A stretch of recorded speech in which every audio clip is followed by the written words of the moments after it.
Bismillahirrahmanirrahim. Alhamdulillahirabbil alamin. Asyhadu an la ilaha illallah wahdahu la syarika lah wa asyhadu anna Muhammadan 'abduhu wa rasuluh.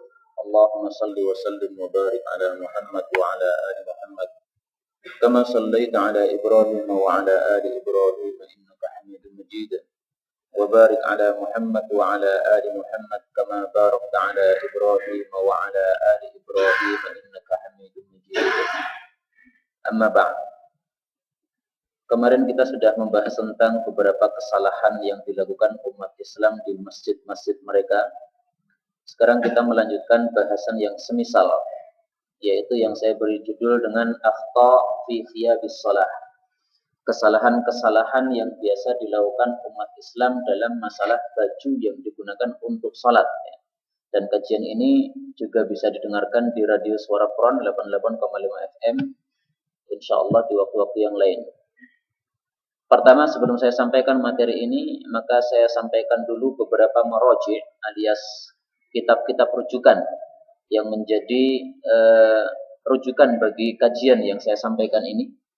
Yang pertama adalah kitab Al-Qaulul Mubin fi Akhta'il Musallin, perkataan yang jelas tentang kesalahan-kesalahan orang yang salat.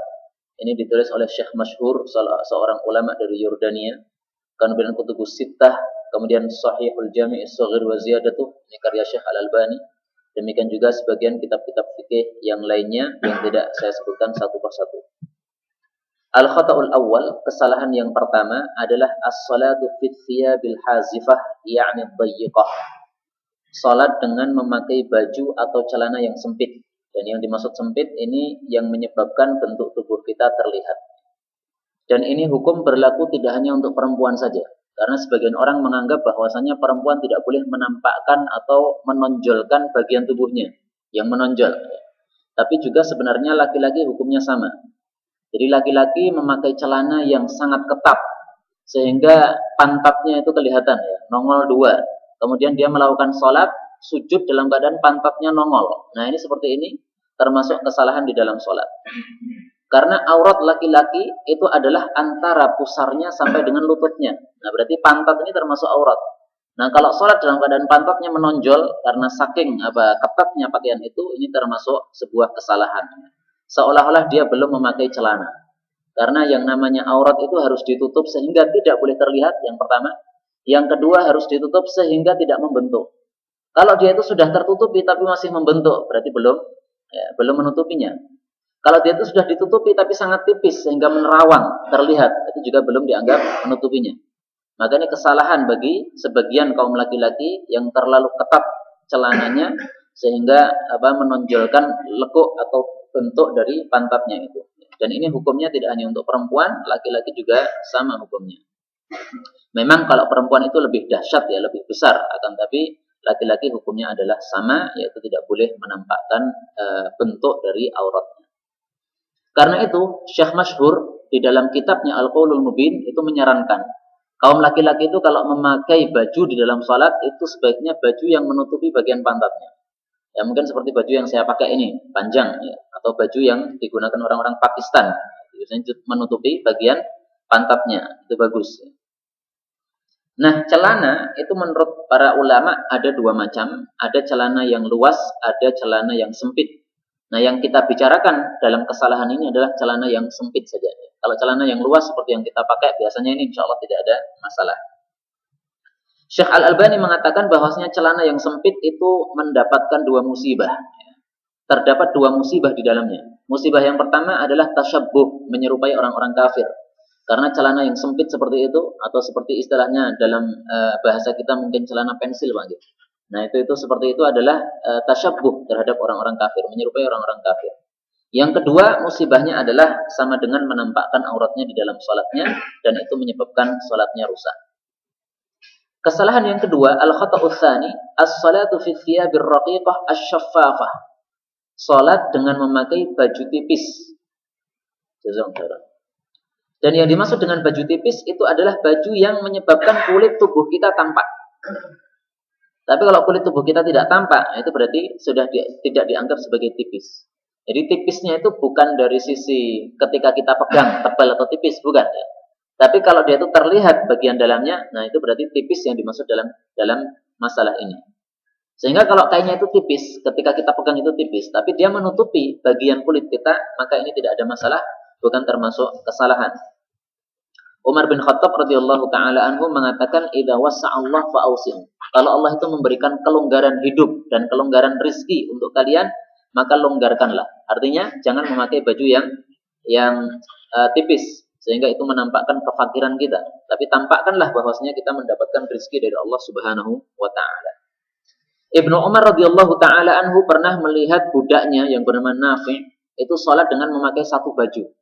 Maka ditegur oleh Ibnu Umar, ditunggu sampai selesai salatnya. Setelah selesai salat dipanggil, "Bukankah sudah kuberi dua baju? Kenapa memakai satu baju saja?" Satu baju itu maksudnya berarti sarungan saja, Pak. Jadi atasnya itu tidak memakai baju. Maka Ibnu Umar menasihati Nafi' bahwasanya Allah itu adalah zat yang paling berhak untuk kita itu bertajamul atau kita itu berhias diri di hadapannya.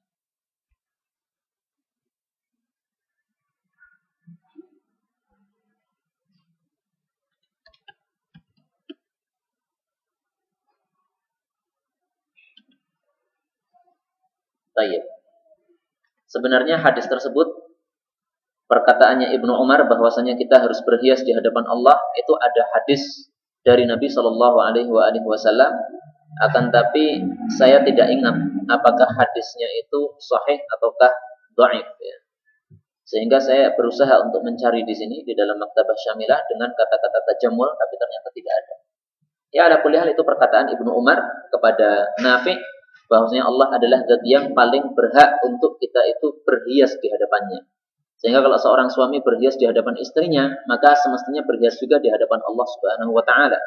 Seorang laki-laki berhias di hadapan tamunya, maka juga hendaklah berhias di hadapan Allah Subhanahu wa taala. Kesalahan yang ketiga, as-salatu wal aurah maksyufah. Salat dalam keadaan auratnya terbuka. Menurut Syekh Jibrin, orang yang salat auratnya terbuka itu salatnya batal. Akan tapi tentu saja hukum seperti ini tidak bisa kita globalkan atau kita umumkan untuk segala kejadian. Maka Imam Ishaq bin Rohuyah mengatakan kalau seseorang itu terbuka auratnya di dalam salat dan dia mengetahui bahwasanya auratnya terbuka, tapi dia nekat salat, nah ini salatnya batal. Tapi kalau dia tidak tahu, setelah selesai salat diberitahu sama orang, ya, antum tadi salat pakai celana bolong gitu, ya, pantatnya kelihatan, maaf, ya, dari belakang kelihatan. Nah, kalau dia tidak mengetahui dan tidak menyadarinya, makanya dimaafkan. Ini fatwanya Al-Imam Ishaq ibnu Rahuyah. Kemudian di dalam mazhab Abu Hanifah dikatakan bahwasanya seorang perempuan itu kalau terlihat rambutnya pada saat sholat, maka ini dibagi dua hukum.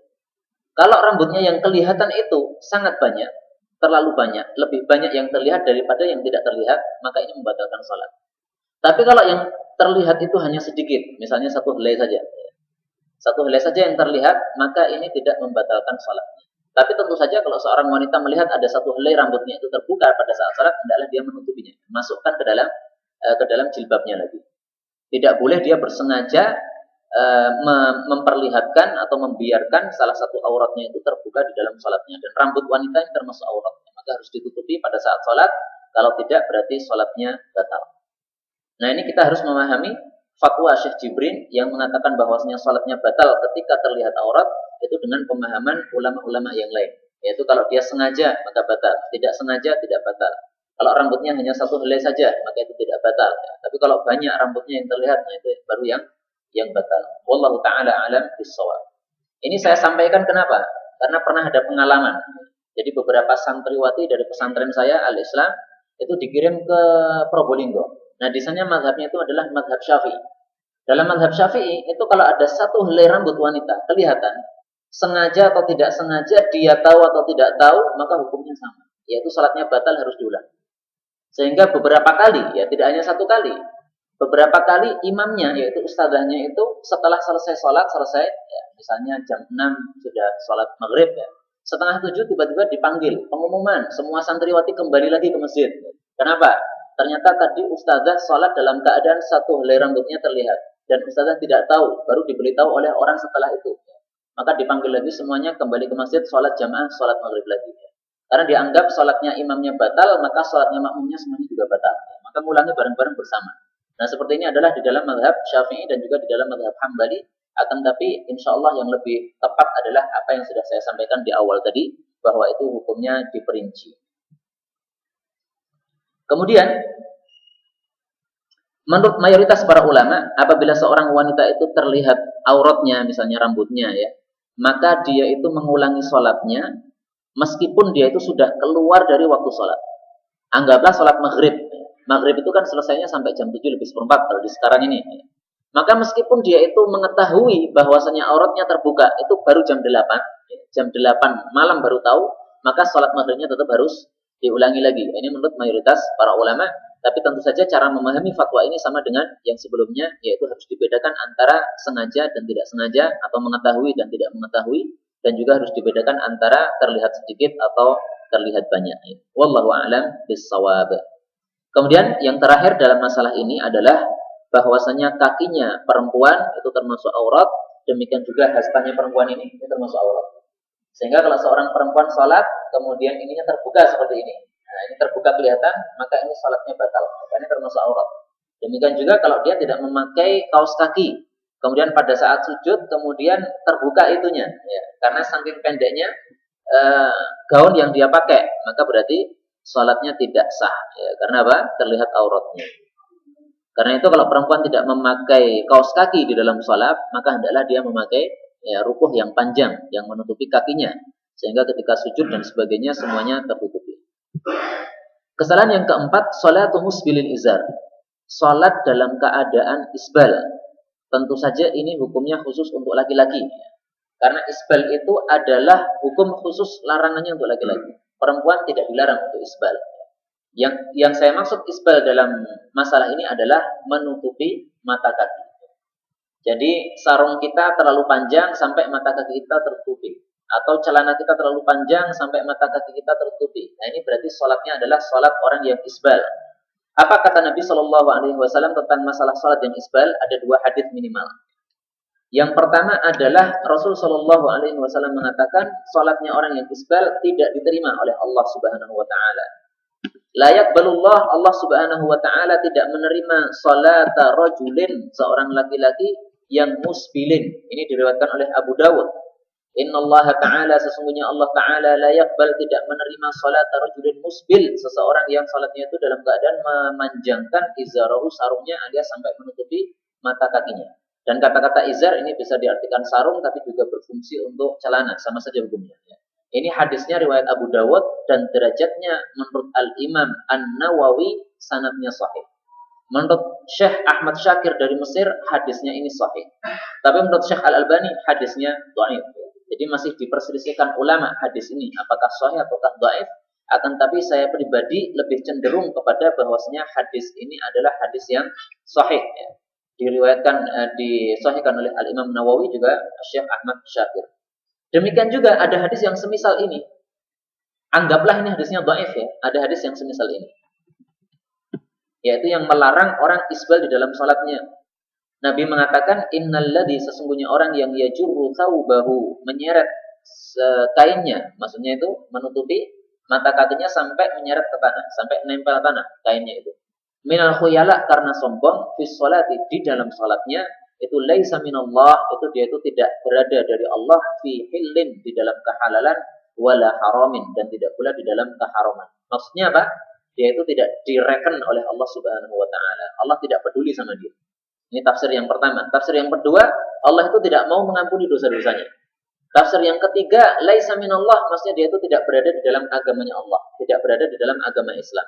Itu kalau sholat dalam keadaan celananya atau sarungnya nempel ke tanah, dalam keadaan khuyala, ya, dalam keadaan sombong.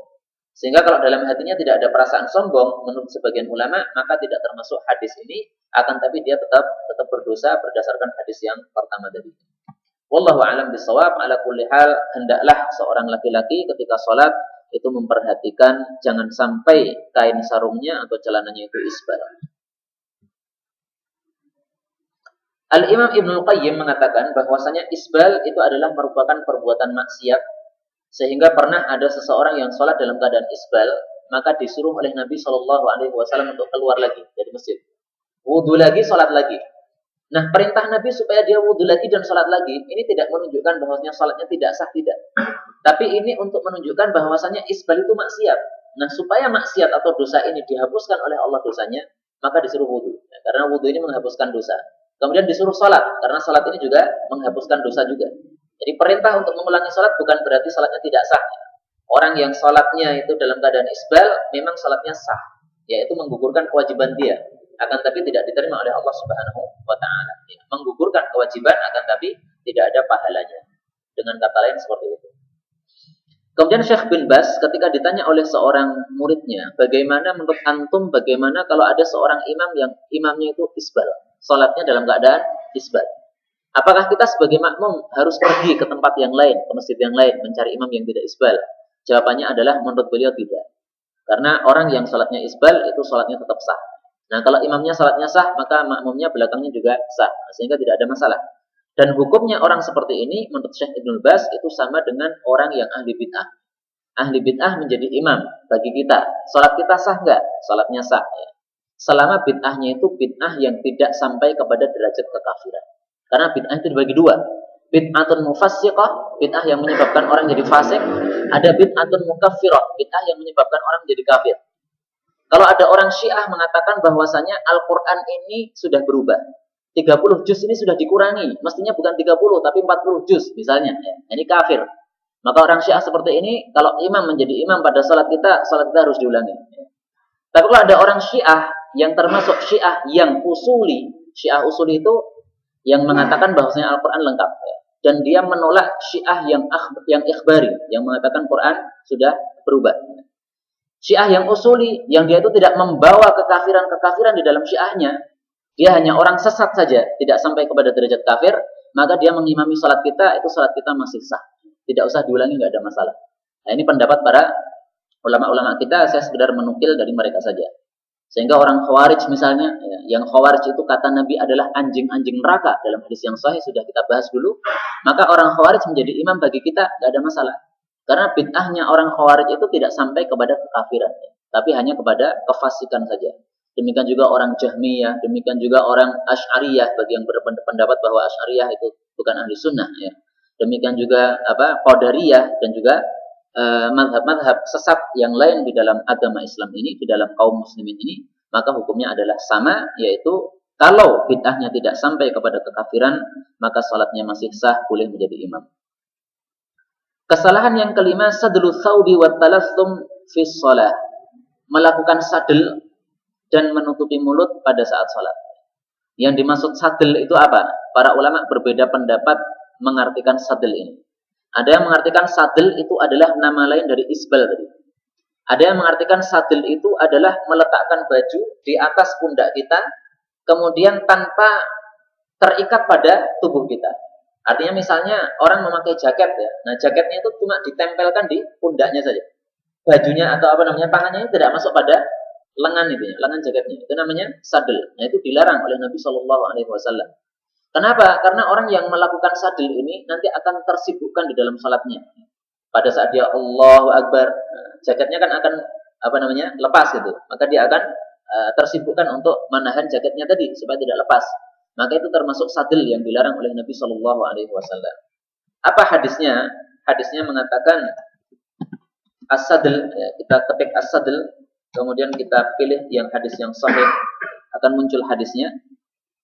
Nabi Shallallahu Alaihi Wasallam telah melarang anis sadli fi shalah, dari sadel di dalam salat, wa ayyughattiyar rajulu, dan bahwasanya seseorang itu menutupi fahu, mulutnya, fi shalah, di dalam salatnya.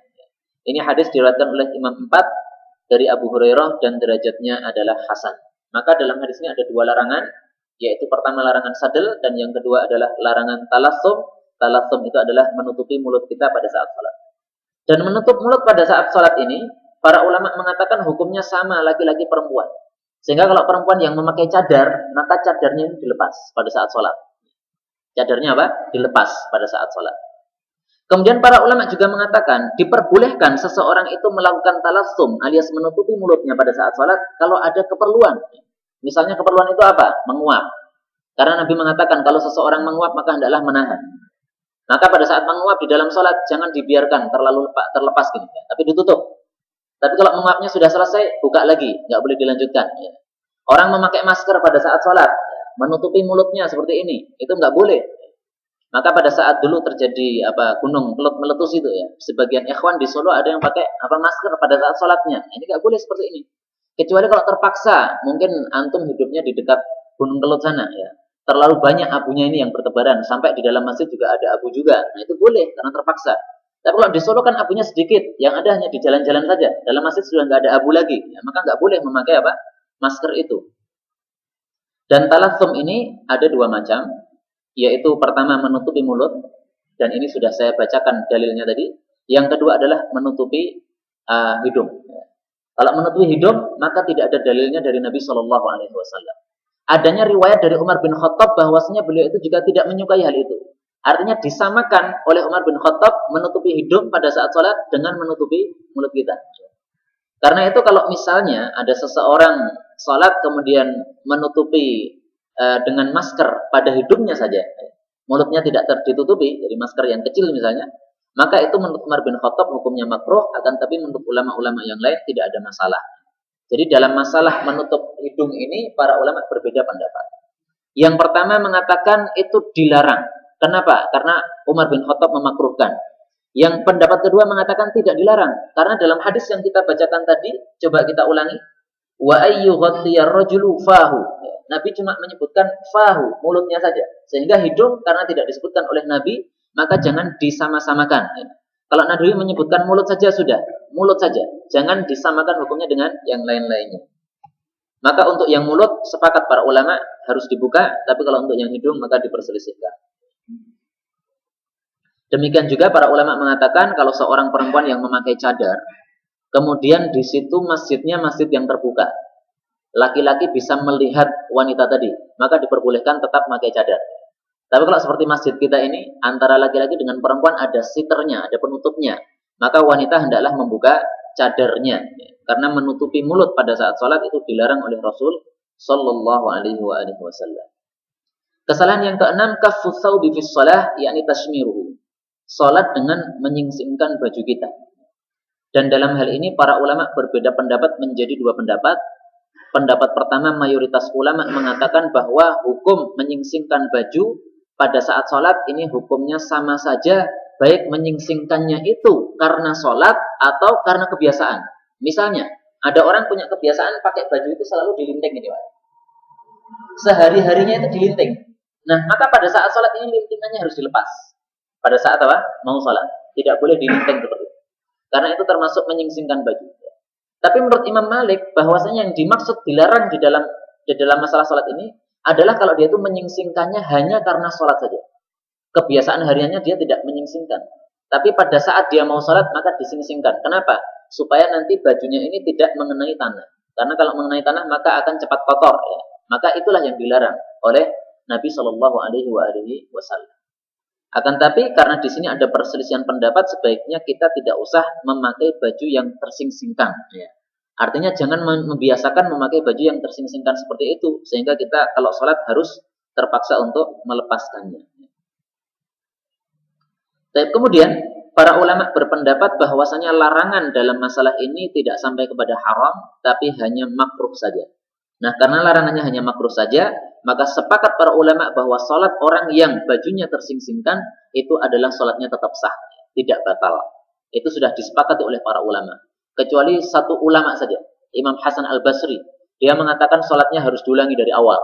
Seolah-olah sholatnya itu tidak sah sama sekali.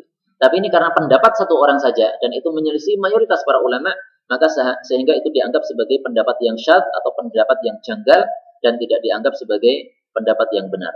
Wallahu a'lam bishawab. Kesalahan yang ketujuh, sholatu maksyufil atiqain. Sholat dalam keadaan membuka kedua pundaknya. Kedua pundaknya berarti kanan dan kirinya ini terbuka. Artinya kalau salah satu pundaknya sudah tertutupi, nggak ada masalah. Tapi kalau dua-duanya terbuka, maka inilah yang dilarang. Apakah pundak ini merupakan aurat bagi laki-laki? Jawabnya adalah bukan. Akan tapi tidak merupakan beradab kalau seseorang itu sholat dalam keadaan pundaknya terlihat. Dan mungkin zaman sekarang nggak tergambar ya. Tapi kalau zaman dulu tergambar, karena orang zaman dulu itu orangnya miskin-miskin, sehingga bajunya itu hanya satu kain, ditaruhkan di atas badannya. Nah, sehingga kata Nabi, kalau seseorang itu sholat, maka hendaklah kedua pundaknya ini ditutupi. Atau kalau memang tidak bisa seperti itu, maka salah satu dari pundaknya. Kalau memang tidak bisa seperti itu, maka terpaksa sekali, ya sudah, digunakan untuk sarung saja. Dua pundaknya terbuka nggak apa-apa kalau memang sangat sangat terpaksa sekali. Apa kata Nabi Shallallahu Alaihi Wasallam dalam hal ini? Kita cari dengan kata kunci atiqaihi. Artinya adalah kedua pundak. Kita dapatkan hadis riwayat Abu Dawud yang pertama. Idza shalla ahadukum, apabila seseorang di antara kalian itu salat fi thawbin wahid, dengan memakai baju satu, maksudnya baju itu kain yang satu saja. Falyukhalif, maka hendaklah dia itu meletakkan bi tarafaihi, atau menyimpangkan atau menyilangkan kedua ujung baju tadi ala atiqaihi, pada kedua pundaknya. Nah, sehingga kedua pundaknya ini semuanya tertutupi. Nah, ini adalah yang paling utama. Baik.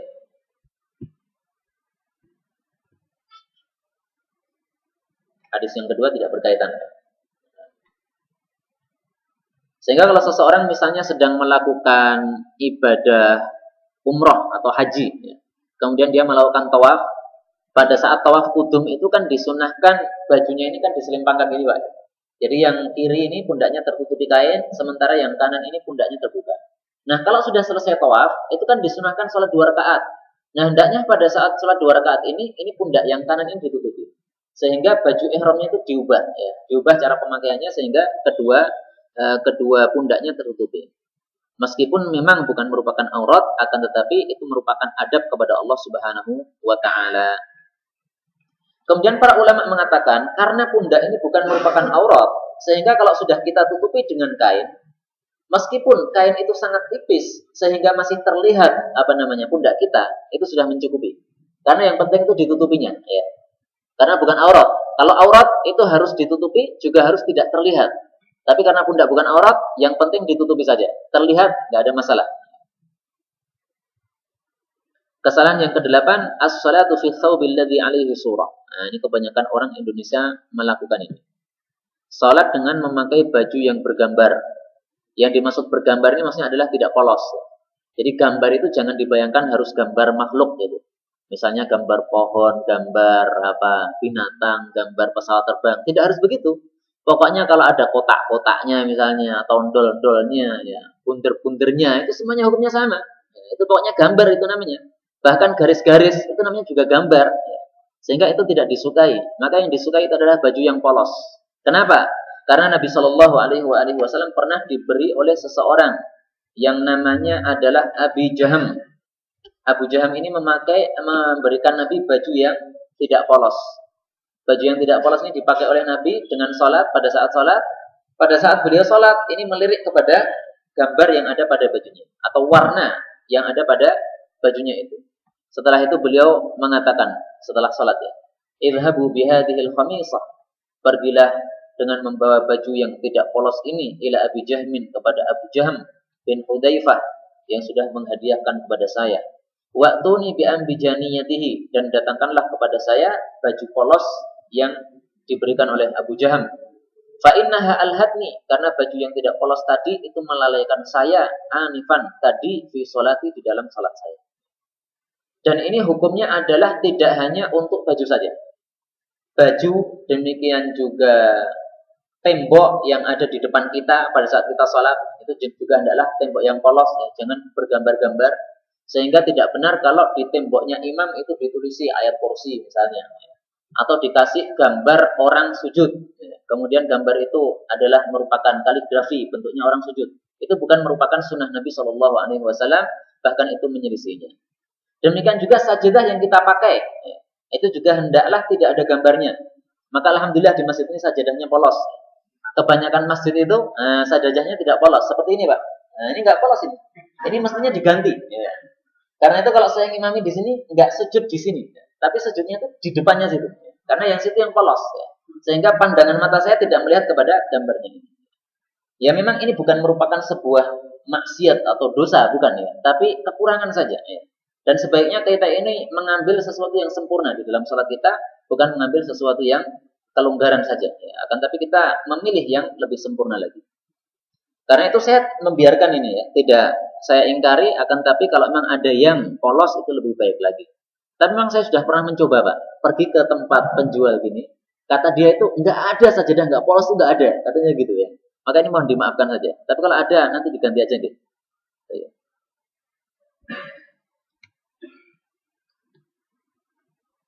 Apa kata Imam Nawawi?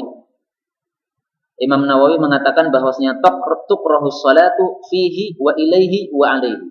Makruh hukumnya seseorang itu salat memakai baju yang tidak polos atau menghadap sesuatu yang tidak polos atau berada di atas sesuatu yang tidak polos. Berarti sajadah tadi. Kalau menghadap berarti temboknya tadi. Ya, seperti tembok mungkin di Masjid Nabawi yang saya lihat itu temboknya berwarna-warni, bergambar-gambar segala macam, ada kaligrafi dan sebagainya. Itu bukan merupakan sesuatu yang baik. Para ulama sebenarnya sudah mengingkari, tapi para ulama tidak bisa memaksa. Ya, karena itu adalah haknya penguasa yang bagian mengurusi Masjid Nabawi itu. Tayyib. Mayoritas para ulama mengatakan bahwasanya sholat dengan memakai baju yang tidak polos ini hukumnya makruh, tidak sampai kepada haram ya.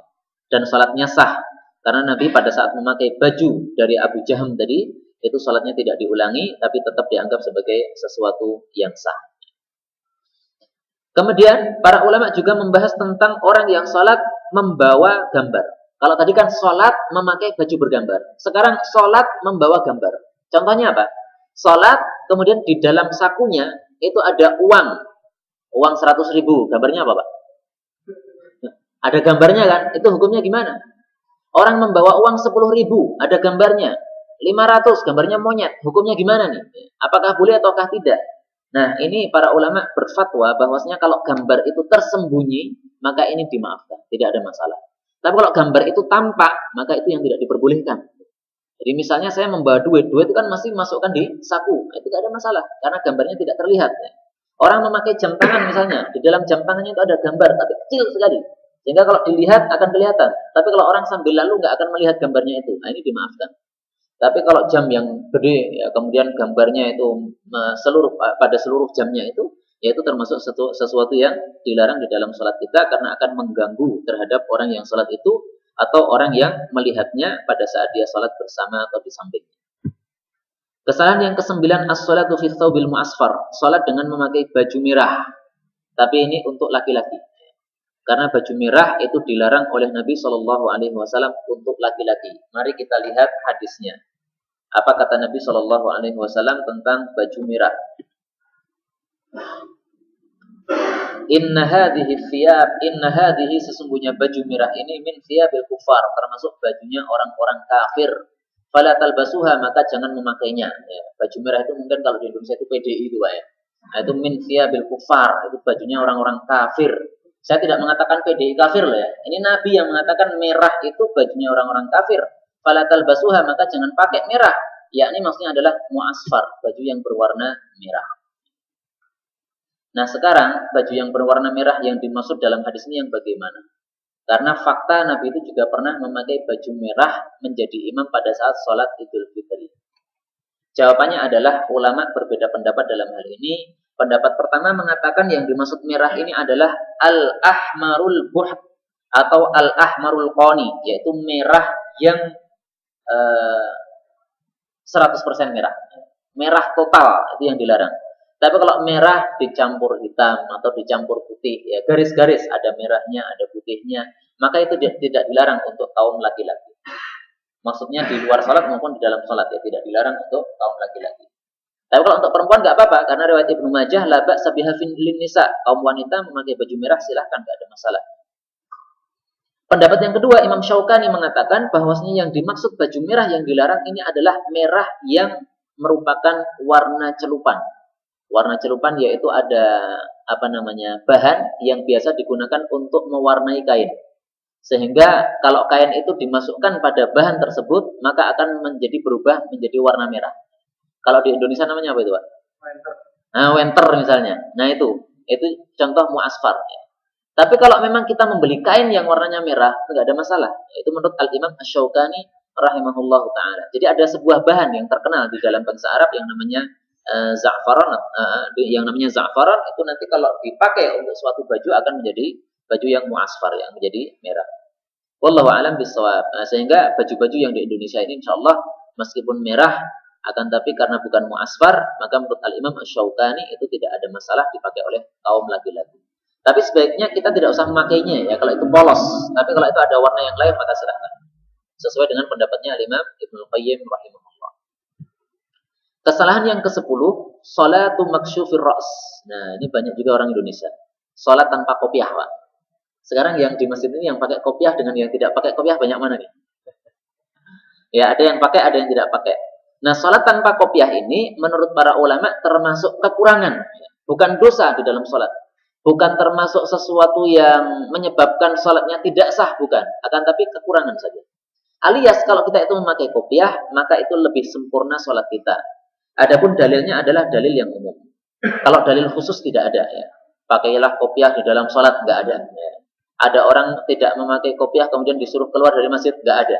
Yang ada adalah dalil umum, yaitu ketika Allah Subhanahu wa taala menyebutkan di dalam Al-Qur'an Al-Karim, khudhu zinatakum, wahai manusia, khudhu zinatakum, ambillah perhiasan kalian inda kulli masjid, pada setiap salat ya. Maksudnya masjidnya adalah salat. Jadi salat di rumah atau di masjid sama saja hukumnya itu memakai zina, perhiasan. Nah, perhiasan manusia ini salah satunya adalah kopiahnya ini ya. Ini adalah merupakan perhiasan umat Islam. Dan itu merupakan kekhususan umat Islam. Karena orang-orang kafir tidak memakai kopiah ini. Maka ini lebih sempurna. Ada seorang ulama dari Mesir namanya Syekh Rashid Ridha mengatakan bahwasannya sholat tanpa kopiah itu hukumnya makruh kalau tidak ada alasannya. Tapi kalau ada alasannya, maka tidak makruh. Misalnya alasannya itu, saya baru saja mandi. Kalau habis mandi besar nih maksudnya, ya, rambutnya basah, kalau kemudian pakai kopiah, ini akan memadoroti rambut itu. Maka tidak memakai kopiah, ada masalah. Tapi nanti kalau sudah kering rambutnya, maka pakai lagi kopiah. La siyama fil jamaah, kata beliau, terutama kalau sholatnya itu adalah sholat jamaah. Maka ini lebih makruh lagi. Sebagian ulama berpendapat bahwasanya sholat tanpa kopiah itu tidak makruh. Itu hukumnya adalah mubah tanpa makruh sama sekali.